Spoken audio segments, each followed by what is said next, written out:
जैसे कि हम देखें, जब साल की शुरुआत हुई और उससे पहले भी मेटल सेक्टर में काफी ज्यादा कॉन्फिडेंस दिखा रहे थे, चाहे वो हम एक्सपर्ट्स की बात करें, चाहे हम बाजार के अंदर डेटा ही देखें, तो मेटल सेक्टर में काफी अच्छी तेजी मानी जा रही थी।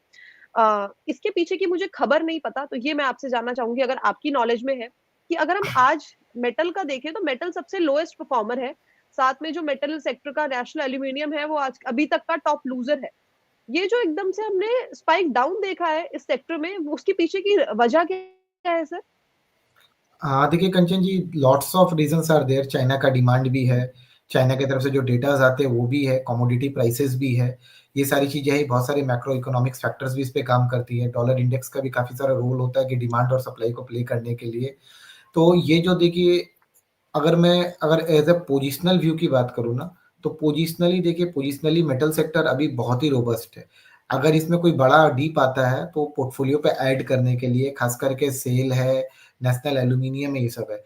एंड आपके शो पे ही मैंने काफी लोअर लेवल से भी सेल पे आई थिंक रिकमेंडेशन दिया था, 89-90 के लेवल से दिया हुआ था। कि देखिए, अभी ये चीज समझिए कि गवर्नमेंट की तरफ से जो इंफ्रा की तरफ पुश है, तो ये सारे डेवलपमेंट के चलते ये सब का भी डिमांड्स तो बढ़ेगा ही बढ़ेगा, नो डाउटेडली। ठीक है। बस प्रॉब्लम ये होती है कि चाइना की तरफ से जो डेटाज आते हैं ना, उसका डायरेक्टली इनडायरेक्टली मेटल सेक्टर पे इम्पैक्ट थोड़ा सा ज्यादा पड़ता है। ठीक है।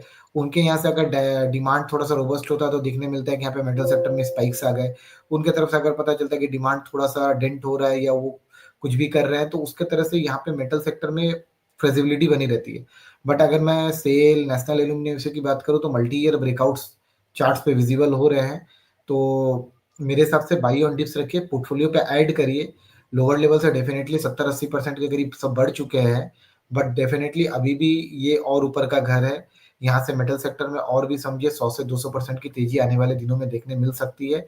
एंड समझिए कि फर्स्ट से सेकंड क्वार्टर मेटल सेक्टर का ही रह सकता है। जी, तो मेटल ठीक है। सेक्टर में पॉजिटिव ही है।